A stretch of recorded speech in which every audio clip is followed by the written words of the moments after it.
kita mau berjalan bersama dengan Roh Kudus, bergaul dengan Dia, walk in habitual fellowship with the Holy Spirit,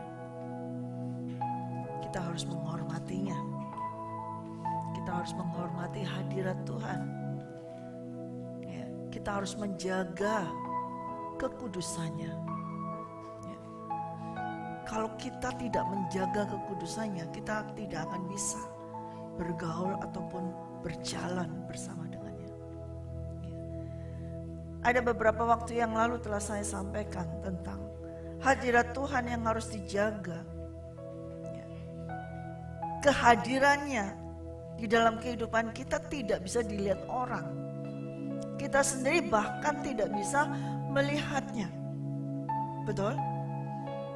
Memang pada saat di perjanjian lama, hadirat Tuhan dilambangkan dengan adanya tabut perjanjian yang dibuat, yang diperintahkan Tuhan kepada Musa. Di tabut perjanjian itulah hadirat Tuhan. Tabut perjanjian itulah tempatnya persekutuan, tempat pertemuan. Dan tabut perjanjian itu harus dijaga, harus dirawat, harus pelihara secara ibadah, bahwa disitulah hadirat Tuhan. Memang di sini kita tidak ada tabut, ya, tidak ada tabut. Karena kita hidup di dalam perjanjian baru. Dan tabut perjanjian itu sudah di dalam saudara semua. Ya. Namun seringkali dengan kita masuk di perjanjian baru ini, yang kita menerima kasih karunia yang luar biasa itu, justru kadang-kadang itu bagi kita, seringkali kita meremehkan hadirat Tuhan. Seringkali kita tidak menyadari, karena kita tidak melihatnya, karena kita tidak menyadarinya. Dan walaupun saudara percaya bahwa hadirat Tuhan, tabut perjanjian itu, Yesus Kristus itu sendiri yang adalah tabut perjanjian, itu ada di dalam diri saudara. Amin. Namun kadang-kadang engkau tidak pernah bisa menghormatinya. Seringkali kita menodainya, seringkali kita menelantarkannya. Seringkali kita membiarkan dia begitu saja tanpa kita layani. Ya. Demikian halnya kita mau belajar saat ini. Ya, memang kita ada di perjanjian baru, tetapi kita harus belajar dari perjanjian lama.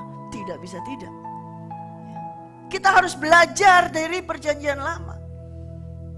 Memang sangat detail sekali yang Tuhan perintahkan kepada Musa waktu pembuatan tabernakel itu. Saya tidak akan mengulangnya. Ya. Tapi itu semua merupakan ada semua segala sesuatu yang ada di surga itu dibuat ada di tabernakel. Itu merupakan apa? Suatu reflection, bayangan. Ya. Kalau yang ada di surga itu seperti itu. Karena manusia tidak bisa melihat apa yang ada di surga. Oleh karena itu Tuhan menyuruh Musa untuk membuat replika apa yang ada di surga. Yaitu tentang keberadaannya yang ada di tabut perjanjian tersebut. Ya. Saya tidak akan mengulang dari zaman Musa. Ya. Tetapi yang kemarin sudah saya sampaikan ketika tabut perjanjian direbut. Ya, saudara yang pernah mendengar sudah mendengar. Berapa minggu yang lalu kalau nggak salah, direbut oleh bangsa Filistin. Ya. Bangsa Filistin tidak tahu bagaimana cara dia memperlakukan tabut perjanjian itu. Dia taruh aja di tempat kuilnya dia, ditaruh di situ. Dan memang ketika ditaruh di situ,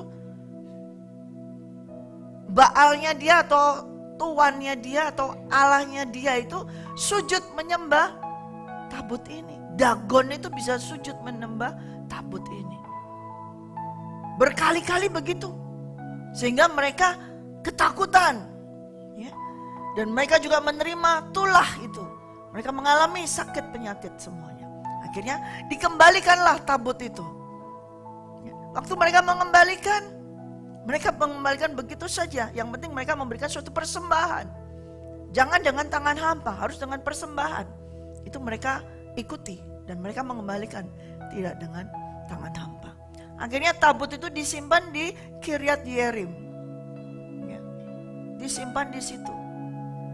Sampai 100 tahun tabut perjanjian itu ada di Kiryat Yearim.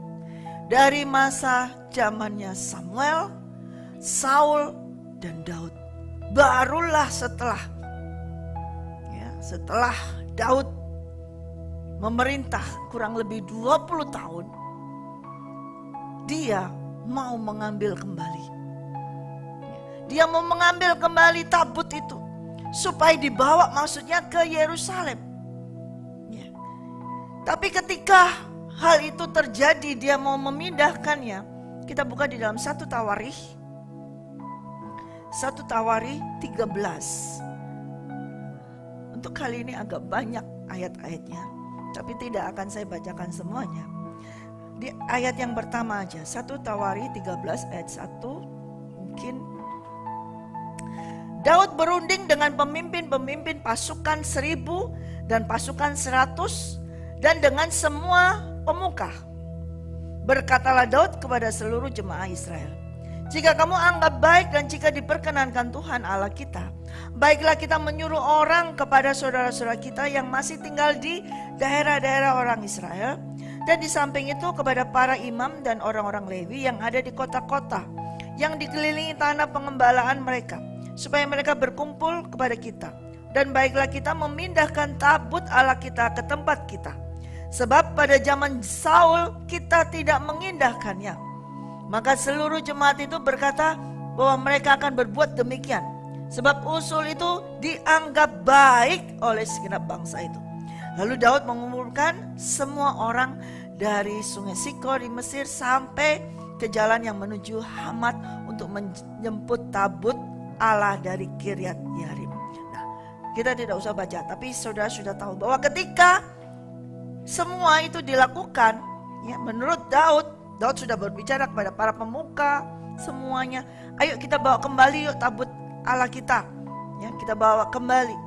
Dan mereka melakukannya ketika mereka itu sudah mendengar bahwa ini pernah dikirim balik oleh bangsa Filistin. Cara pengirimannya adalah dengan ditaruh kereta.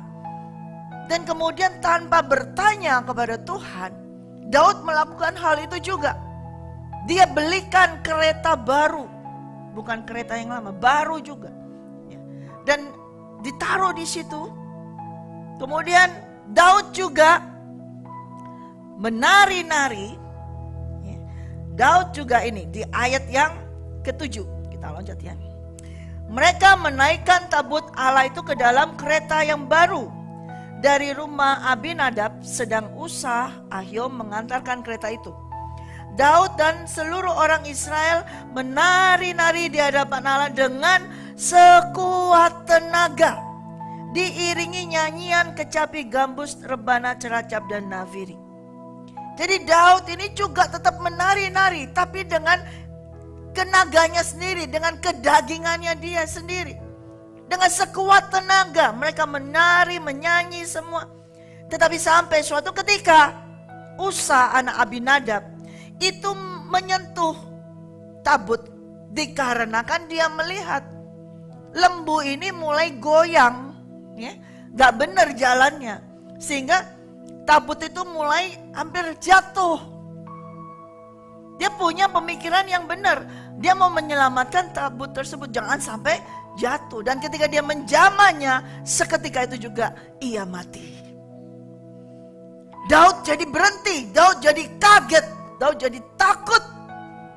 Yang tadi dia menari-nari, bersorak-sorai dengan sekuat tenaga, dia langsung stop, freeze. Aduh, kenapa jadi begini?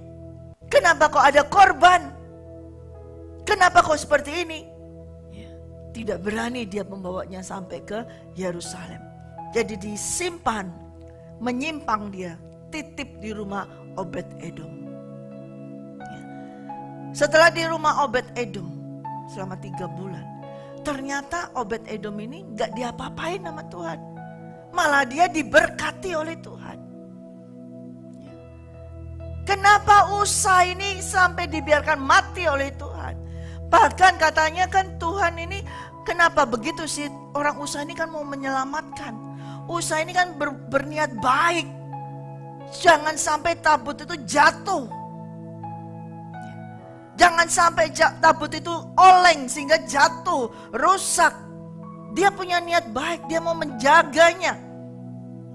Karena dia ini juga adalah anak Abinadab, yaitu imam yang di Kiryat Yearim ini, yang selama sekian tahun itu ia juga melayani tabut ini. Kan dia sudah tahu pelayanan tersebut, pelayanan tabut dia sudah tahu.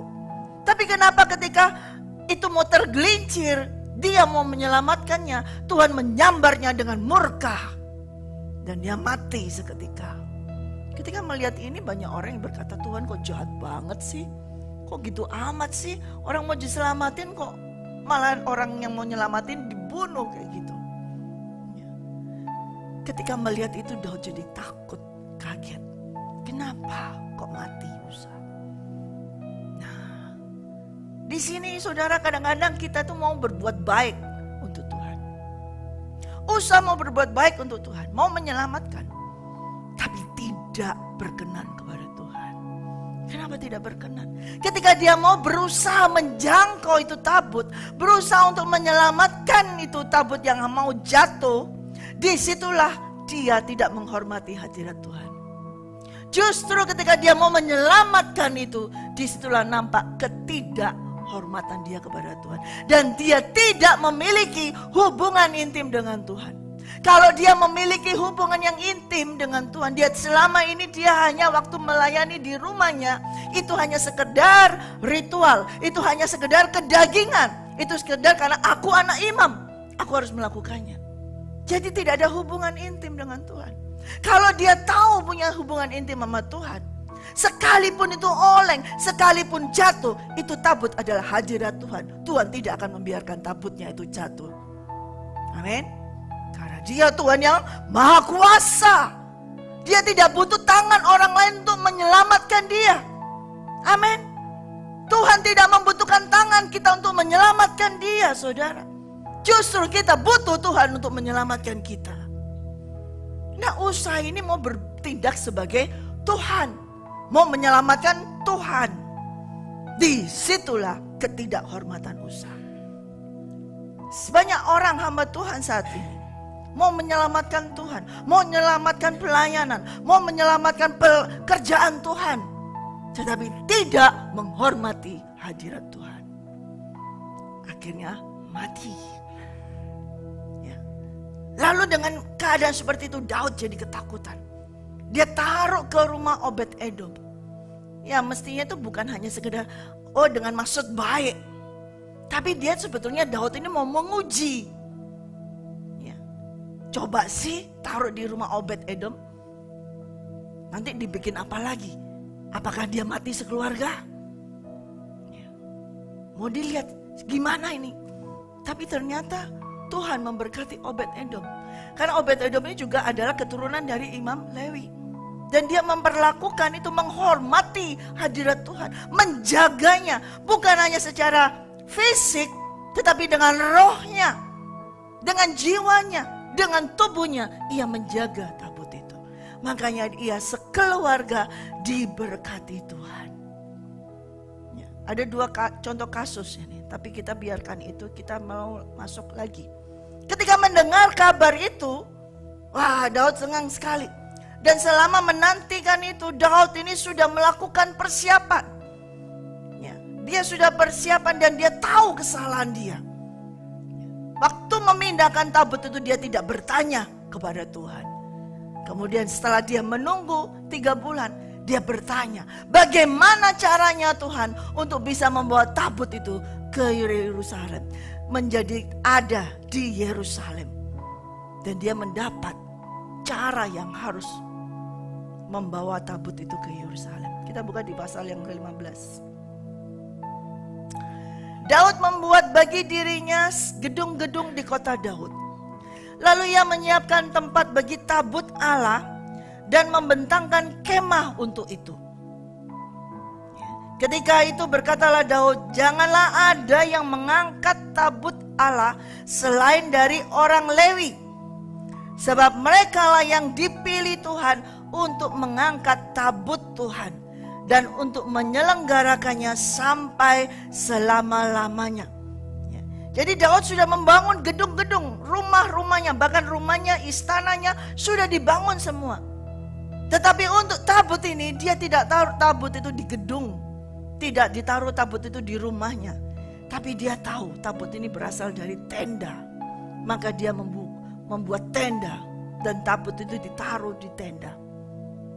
Akan disimpan di tenda yang seperti tenda tabernakel seperti itu. Jadi tidak dibawa di gedung lagi. Dan dia menyatakan bahwa tidak ada yang boleh mengangkat tabut itu selain dari orang Lewi. Kemudian setelah itu dikumpulkan semua. Semua dikumpulkan, Bani, Harun, semuanya dari Lewi dikumpulkan semuanya. Ya, dipanggil semuanya. Ya. Kemudian di ayat yang 11. Lalu Daud memanggil Sadok dan Abiatar, imam-imam itu. Ya. Dan orang-orang Lewi, yakni Uriel, Asaya, Yoel, Semaya, Eliel, Aminadab, dan berkata kepada mereka, hai kamu ini para kepala puak dari orang Lewi, kuduskanlah dirimu, kamu ini dan saudara-saudara sepuakmu, supaya kamu mengangkut tabut Tuhan Allah Israel ke tempat yang telah kusiapkan untuk itu. Sebab oleh karena pada pertama kali kamu tidak hadir, maka Tuhan Allah kita telah menyambar di tengah-tengah kita. Sebab kita tidak meminta petunjuknya seperti seharusnya. Ini Daud mengakui. Waktu pertama kali dia mau mengangkut tabut perjanjian itu tanpa meminta petunjuk nasihat daripada Tuhan. Hanya keinginannya dia. Keinginannya baik. Keinginan Daud baik. Itu mesti dibawa kembali ke Yerusalem. Kan itu tempatnya di Yerusalem, ya, seperti itu. Keinginan baik, tapi dia tidak bertanya. Karena di dalam tabut itu adalah hadirat Tuhan. Kenapa nggak tanya sama Tuhannya sendiri? Tuhan mau pindah ke Yerusalem, bagaimana caranya kami memindahkanmu? Daud tidak bertanya. Dia belajar dari kesalahan. Dia belajar dari apa yang dia alami. Sekarang dia bertanya kepada Tuhan. Di dalam pergaulan dengan Tuhan, di dalam berjalan bersama dengan Roh Kudus, dia pernah tidak bertanya kepada Tuhan. Walaupun itu melakukan sesuatu yang baik untuk Tuhan. Tetapi kena malapetaka. Oleh karena itu dia belajar. Untuk seterusnya dia bertanya kepada Tuhan. Apa yang mau Tuhan kerjakan, lakukan. Bagaimana caranya? Yaitu minta petunjuk seperti yang seharusnya. Ayat 14. Jadi para imam dan orang-orang Lewi menguduskan dirinya untuk mengangkut tabut Allah, tabut Tuhan Allah Israel. Kemudian Bani Lewi mengangkat tabut Allah itu dengan gandar pengusung di atas bahu mereka, seperti yang diperintahkan Musa sesuai dengan firman Tuhan. Kalau kemarin dia memakai kereta, ditaruh kereta itu kan lebih bagus, maksudnya seperti itu. Lebih menghormati, maksudnya tujuannya pertama menghormati. Lebih indah, kereta baru lagi. Ya. Tapi ternyata tidak dengan demikian cara Tuhan untuk tabut itu. Sejak awal tabut dibuat oleh Musa atas perintah Tuhan. Waktu dibawa itu mobile, berjalan keliling. Waktu bangsa Israel di padang gurun, tidak ditaruh di kereta. Tapi harus diusung, harus diangkat, dan tongkat pengusungnya harus ditaruh di bahu, bukan di jinjing, tapi harus ditaruh di bahu. Ada perbedaan, tidak di jinjing begini, tapi harus ditaruh di sini. Tapi mereka tidak melakukan itu. Lalu dengan Daud bertanya kepada Tuhan, dia tahu kesalahannya. Sekarang kamu imam, para imam Lewi harus menguduskan dirimu, harus kudus, dan kamu tidak boleh mengangkatnya begitu saja. Kamu harus memikulnya di atas bahu. Begitulah caranya mengangkat tabut perjanjian Tuhan. Karena itu merupakan simbol atau suatu revelation tentang bagaimana Yesus Kristus memikul kayu salib. Itu caranya harus dipikul. Kayu salib itu sama Yesus tidak diseret, saudara, tapi harus dipikul. Karena itu dia juga berkata, barang siapa mau mengikut aku, hendaklah ia memikul salibnya setiap hari. Tidak dijinjing salibnya, dimasukin tas, diangkat. Tidak, salib itu harus dipikul. Ya. Artinya apa? Bahu ini ada artinya. Bahu ini ada lambang pemerintahan. Di bahu Yesus Kristus itulah lambang pemerintahan kerajaan surga. Kalau kayu salib itu diseret, tidak ditaruh di bahu, berarti dia bukan raja kerajaan surga itu. Ada lambang pemerintahannya. Di mana lambangnya? Yaitu kayu salib itu adalah lambang pemerintahan dia. Yaitu pengorbanan mati di kayu salib itu adalah lambang pemerintahan kerajaan surga. Yaitu anak domba yang disembelih, itulah lambang pemerintahan kerajaan surga. Itu ada di bahunya Yesus. Demikian juga lambang pemerintahan kita itu harus ada di bahu kita. Kalau kita nggak memikulnya, berat memang memikulnya. Lebih mudah jinjing atau mikul?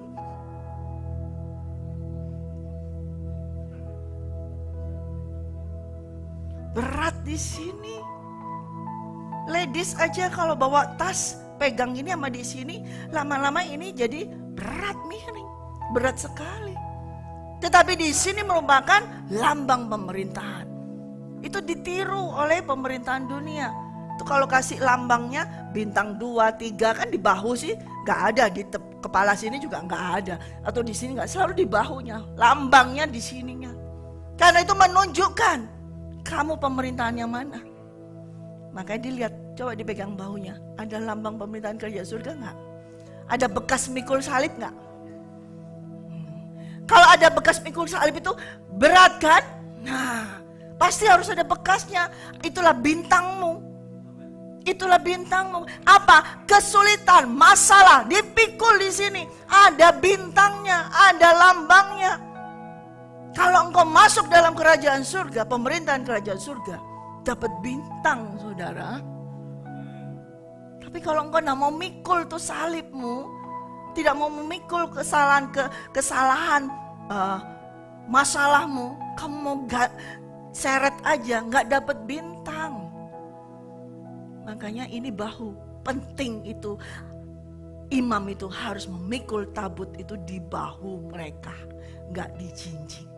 Karena dengan bahu inilah menunjukkan ketika dipikul di sini ada lambang pemerintahan. Ini loh pemerintahan kita yang sedang kita pikul. Ini loh raja kita yang sedang kita pikul. Itu harus kita pikul setiap hari. Amin. Setelah belajar bertanya kepada Tuhan, Daud melakukan itu. Dan dia menyuruh semua imam itu. Dan bukan hanya itu saja yang dia lakukan. Ayat 16. Daud memerintahkan para kepala orang Lewi itu supaya mereka menyuruh berdiri saudara-saudara sepuak mereka, yakni para penyanyi. Stand, gak loyo, stand, menghormati tabut itu. Stand, berdiri dengan para penyanyi, dengan pembawa alat-alat musik seperti gambus, kecapi dan ceracap, untuk memperdengarkan dengan nyaring lagu-lagu gembira. Ya. Kalau saya membaca di terjemahan Amplify yang klasik, ya, saya baca dalam Inggrisnya dulu. Di ayat yang ya. David told the chief Levite to appoint their brethren, the singers with instruments of music, harps, lyres, and cymbals, to play loudly and lift up their voice with joy. Jadi Daud menyuruh ya, orang-orang Lewi, kepala suku semuanya, untuk menyanyi dan para penyanyi untuk memainkan alat musik, gambus, kecapi, ceracap, untuk bermain dengan keras itu dengan suara tinggi, meninggikan suara mereka dengan sukacita. Nah, orang yang menyanyikan dengan suara tinggi itu orang yang sukacita. Kalau orang yang sedang berduka cita, lagunya pasti di bawah begitu. Gimana? Tuhan adalah gembalaku, gitu pasti menunduk gitu. Walaupun lagu itu sebenarnya tidak berduka cita terus. Seharusnya kita menyanyi Tuhan adalah gembalaku. Nah, dengan suara nyanyi yang tinggi, sukacita. Ya.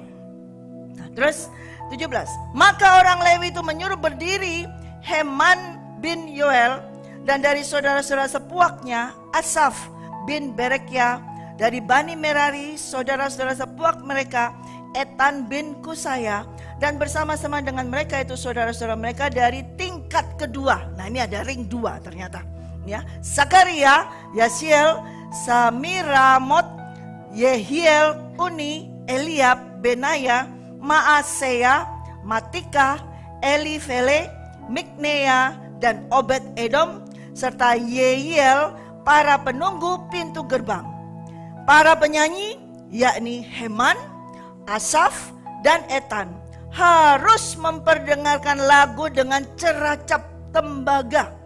Zakaria, Asiel, Semiramot, Yehiel, Uni, Eliab, Maaseya, Benaya harus memainkan gambus yang tinggi nadanya. Tinggi nadanya. Ya. Jadi penyanyi Heman, Asaf, Etan ditunjuk untuk membunyikan simbal yang dari perunggu. Itu pemain simbal. Zakaria, Asiel, Semiramot, Yehiel, Uni, Eliab, Benaya memainkan harpa. Harpa ini bisa menyerupai gitar yang diatur dengan ke arah alamot. Alamot itu suara treble, ya, dengan nada tinggi. Ya, itu gitar. Ya.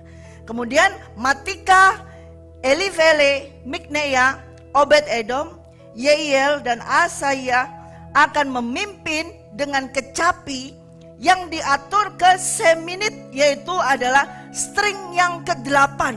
Itu nada rendah, itu suara bass. Ya. Kenaya pemimpin orang Lewi dalam menyanyi ditugaskan untuk membawa dan mengangkut tabut, dan dia yang memimpin untuk menyanyi karena dia yang menjadi instruksinya. Dia bisa mengatur itu semua karena dia terampil dan mampu. Jadi pada saat itu Daud mengatur semuanya. Tidak hanya semua itu imam, ini semua ini imam ya, yang menyanyi, memain musik semuanya imam semua. Ya. Harus ada nada tinggi dan juga nada yang rendah. Ya. Nada tinggi sedang ini menegak. Kenaya untuk apa? Nada yang rendah tingkatnya 8 nada lebih rendah tingkatnya untuk apa? Mengiringi nyanyian. Yang tinggi itu yang menyanyi, yang rendah ini mengiringi.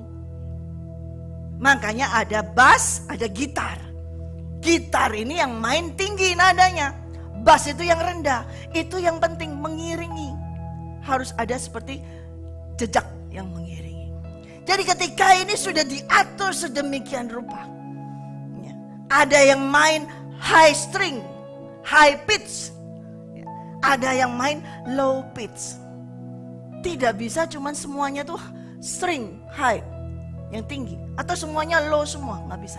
Itu semua dikombine menjadi satu yang harmoni. Ini Daud menciptakan suatu ibadah tabernakel Daud yang pertama kali. Yaitu ketika dia membawa tabut perjanjian itu. Tidak saja dengan harus memikul seperti itu, tapi harus dengan suara nyanyian yang sukacita, yang tinggi, dan juga ada yang rendah.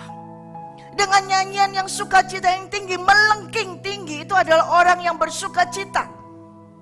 Tapi juga dia bukan berarti orang yang sombong Orang yang nyanyi tinggi itu bukan orang yang sombong. Dia harus dengan nada yang rendah, yaitu dengan kerendahan hati. Ketika membawa tabut perjanjian itu, harus dengan suatu nada yang tinggi, tapi juga dengan kerendahan hati. Harus dengan sukacita yang luar biasa, tapi juga harus dengan kerendahan hati. Barulah tabut itu aman, dijaga oleh Tuhan. Ketika semua itu melakukan itu semua. Dan ketika saat itu sudah mereka ini kan, dan Daud, ya, kita baca lanjutnya ya, di ayat yang ke-22, Kenaya pemimpin orang Lewi mendapat tugas pengangkutan. Di sini mengangkut tabut dan juga mengepalai tentang nyanyian, ya. Mungkin dirijen kali ya, seperti itu ya. Bereka dan Elkana adalah penunggu pintu pada tabut. Dan Sebayas, Yosafat, Nathanael, itu bukan sih, Netanil, bukan Nathanael ya. Amasai, Zakaria, Benaya dan Eliezer, yakni imam-imam itu meniup nafiri di hadapan tabut Allah. Sedang Obed-Edom dan Yehia adalah penunggu pintu pada tabut itu.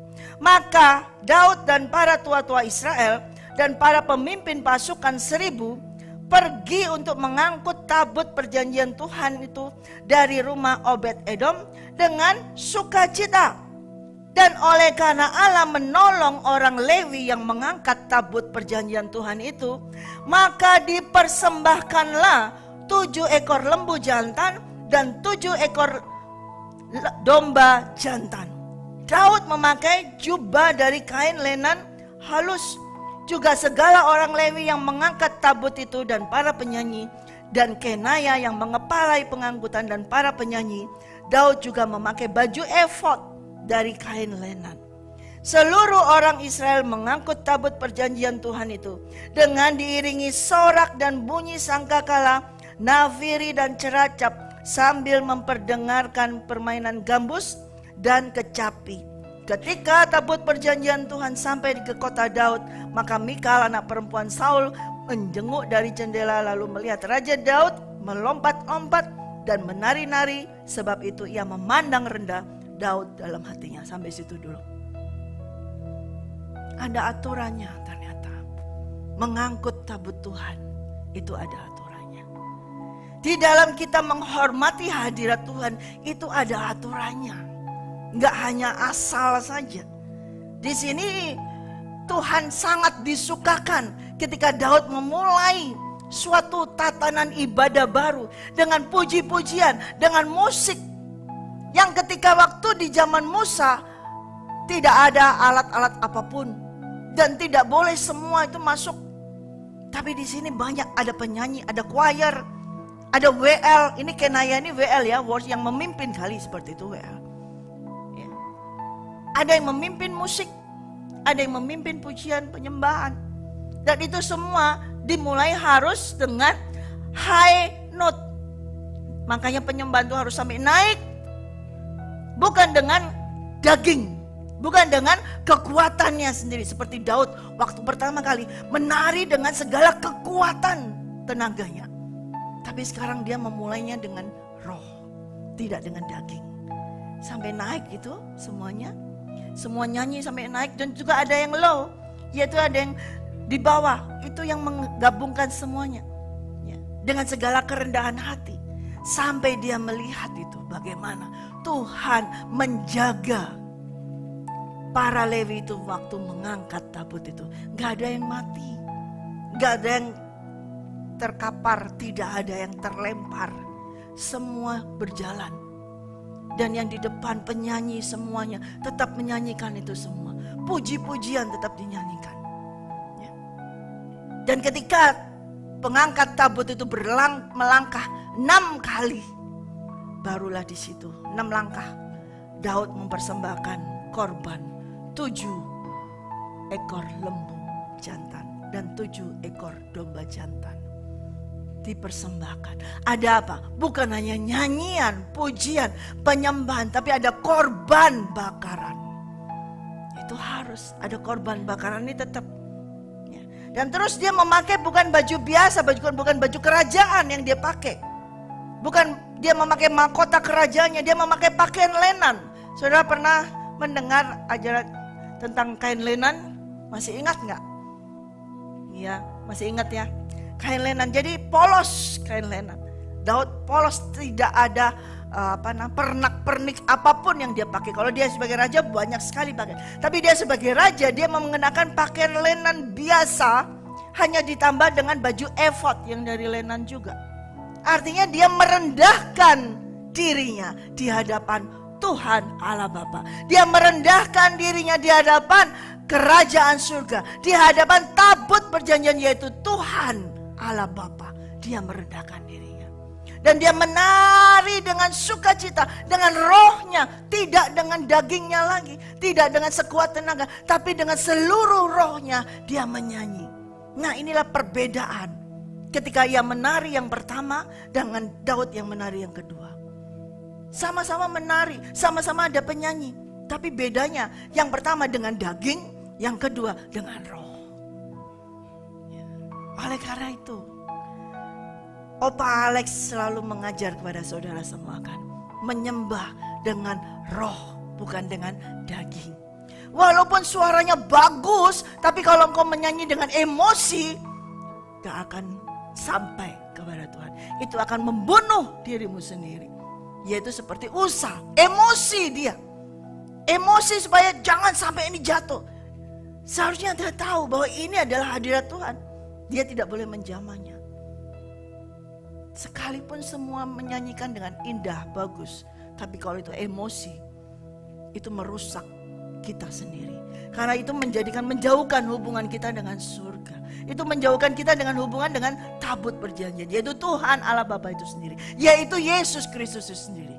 Tapi ketika dengan kesederhanaanmu, dengan pakaian lenan polos, tapi dengan hati yang rendah hati, dengan suara nyanyi yang tinggi, artinya apa? Segala kemuliaan yang tinggi itu hanya untuk Tuhan.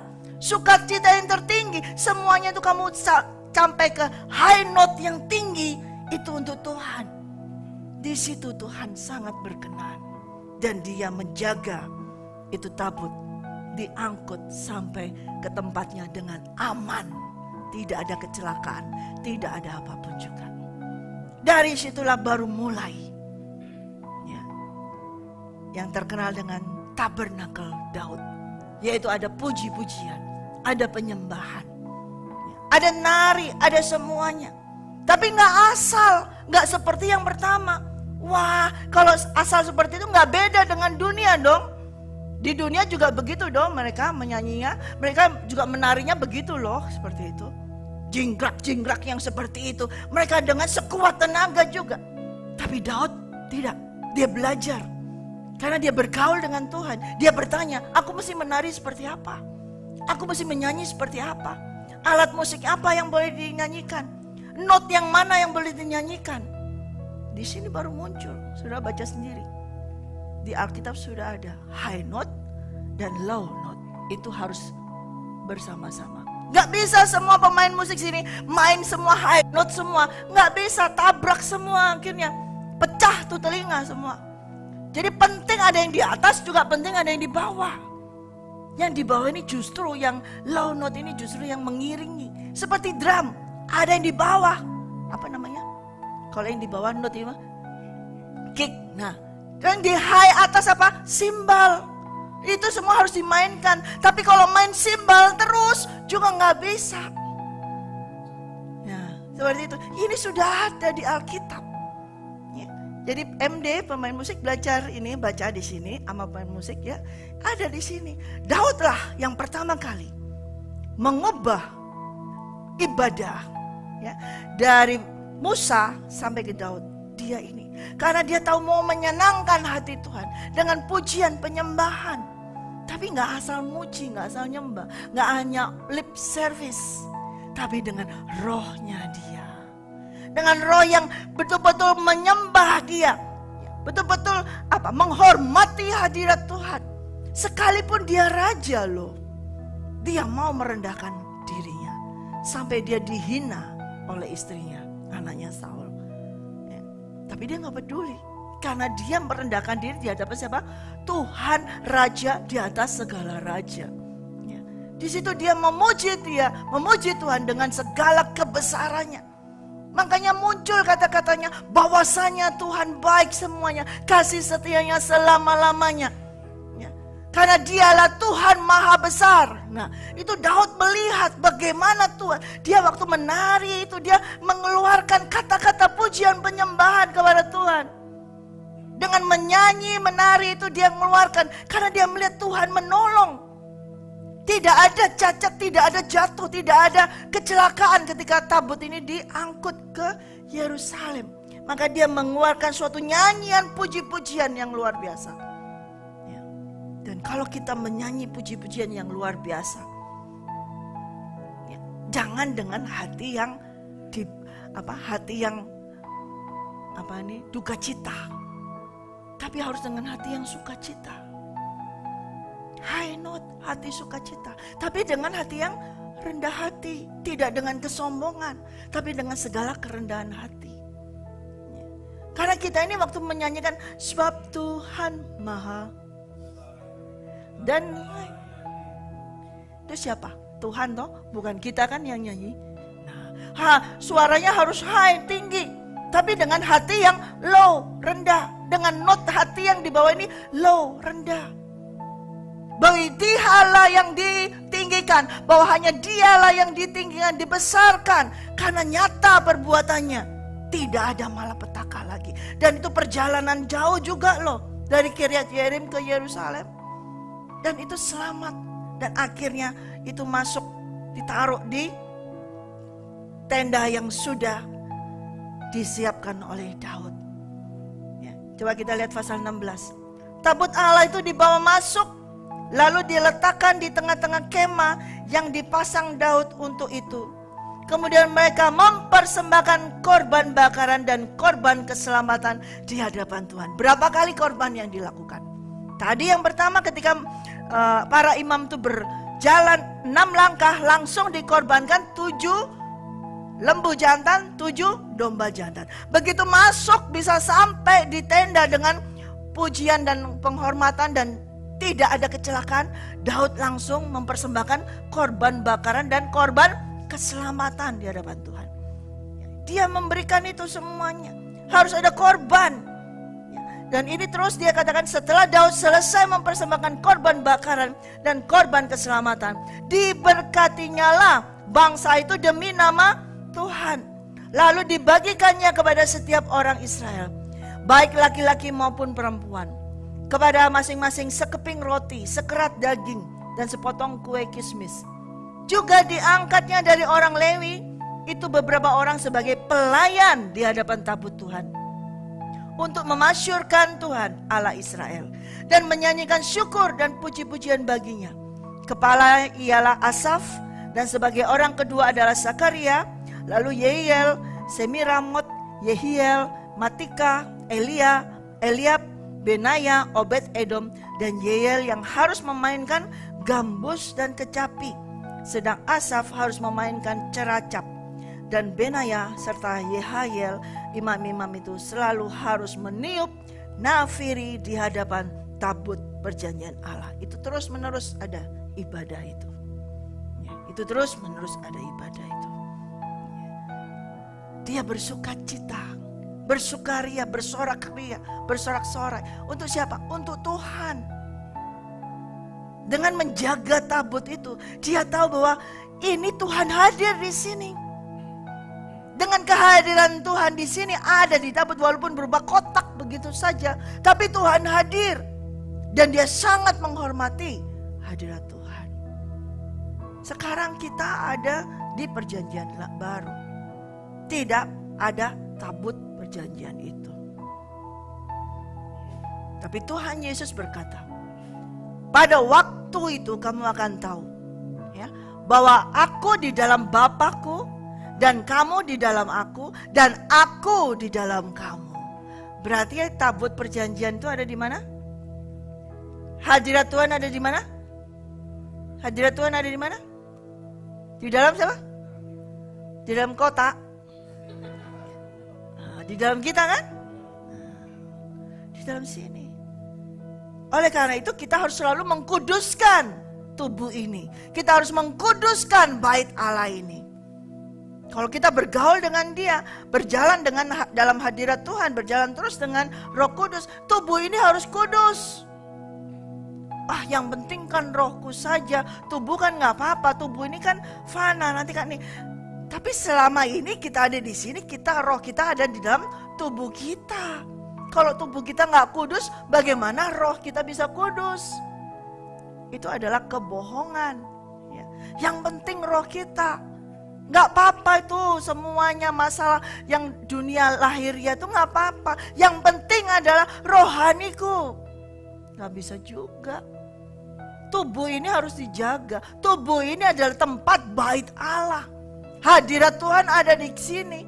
Dijaga, dirawat. Kekudusannya penting. Kalau kita tahu bahwa Dia adalah Tuhan Allah yang kudus, jangan sampai engkau mencemarkan bait Allah ini. Amin. Ketika engkau sedikit saja mencemarkan bait Allah ini, maka Ia akan keluar dari dalam tubuhmu, dari dalam rohmu, bait Allah ini. Dan kalau Dia tidak ada di dalam kita, omong kosong kalau kita ini mau melayani Tuhan. Omong kosong kalau kita ini terus menyanyi, menyembah Dia. Tapi Tuhan tidak ada di dalam kita, nggak akan bisa. Ketika bangsa Israel, para imam itu semua yang waktu Musa, hanya Musa saja yang bisa melayani Tuhan. Karena Tuhan ada di dalam Musa, Musa di dalam Tuhan. Imam-imam yang lain sekali-kali boleh, sekali setahun bisa. Tapi tidak setiap hari. Karena setiap hari mereka tidak mau masuk di dalam hadirat Tuhan. Dan Tuhan tidak bisa masuk dalam tubuh mereka. Karena mereka belum dikuduskan. Tetapi sekarang saudara, kita hidup di zaman perjanjian baru. Kita semua adalah pelayan-pelayan perjanjian baru. Amin. Dan kita melayani roh, bukan melayani daging. Pelayanan yang saudara lakukan dimanapun kau melayani itu, sebagai pembawa firman, sebagai pemain musik, sebagai WL, atau apa saja, di mana saja engkau melayani, itu pelayanan roh, bukan daging. Jangan sampai hanya perform saja, jangan sampai hanya di luarnya saja, tapi rohmu tidak ada melayani Dia. Nah, itu akan sia-sia. Tidak ada gunanya kita berkata, oh haleluya, haleluya, tapi di dalamnya kita kotor. Daud belajar, kita belajar dari seorang Daud. Ketika dia mengalami kegagalan waktu membawa tabut perjanjian. Karena gak tanya sama Tuhan. Karena dengan emosinya dia menyanyi, menari dengan emosi. Ternyata itu membawa duka bagi Tuhan. Tidak menyenangkan Tuhan. Kemudian setelah dia bertanya, berarti sekarang kalau melayani Tuhan tidak boleh dengan emosi. Walaupun masih ada tubuh ini yang harus melayani Tuhan, tapi tidak dengan emosi, tapi tidak dengan kedagingan. Sekalipun kita masih ada di dalam tubuh ini, kita harus melayani Tuhan dengan roh kita yang penuh kerendahan hati. Amin. Dan dia belajar. Dan setelah dia mengubah caranya itu, dia bertobat, dia mengubah, dia menguduskan, dan dia meminta semua imam-imam Lewi menguduskan. Saudara semua yang melayani di sini, engkau adalah imam Lewi. Dan seharusnya engkau menguduskan dirimu ketika engkau melayani Tuhan di mana saja. Kuduskan itu semuanya, roh, jiwa, dan tubuh. Harus dikuduskan ketika engkau melayani Tuhan. Sebab kalau tidak kudus, engkau hanya lip service. Dan itu sia-sia. Kita mau belajar dari seorang raja yang bernama Daud. Sekalipun dia raja, dia ketika melayani Tuhan, dia tanggalkan itu atribut rajanya. Dia tanggalkan segala posisi, segala statusnya sebagai raja. Dia tanggalkan semuanya, dia sujud, dia merendahkan dirinya. Tuh Raja Daud yang terkenal sampai sekarang. Dan namanya tetap tercatat sampai dari kitab Wahyu pun tetap ada nama Daud. Dia seorang raja, dia seorang manusia yang Tuhan berkata, aku sudah menemukan hambaku, kepadanya aku berkenan. Kenapa? Karena hatinya dia selalu berpaut, selalu hanya untuk Tuhan. Hatinya dia selalu mau melaksanakan apa yang Tuhan maui. bukan kemauannya dia sendiri. Pernah dia melakukan dengan kemauannya dia sendiri, lalu dia bertobat. Dan bila kalau kita hari ini pernah kita melakukan segala sesuatu dengan kemauan kita, dengan ambisi kita, dengan emosi kita, baiklah kita bertobat. Sekalipun itu adalah kita melakukan untuk kebenaran firman Tuhan, untuk melakukan pekerjaan Tuhan. Tapi kalau dengan ambisi, dengan emosi, dengan tujuan lain, dengan motivasi lain, marilah kita bertobat. Biarlah kita melakukan segala sesuatu hari ini untuk Tuhan, hanya untuk Tuhan dan oleh Tuhan. Bukan karena dengan kuat gagah kita, tapi hanya karena Roh Kudus yang ada di dalam kita. Sehingga kita bisa melayani Dia di dalam roh dan kebenaran. Amin. Mari saudara-saudara kita bangkit berdiri.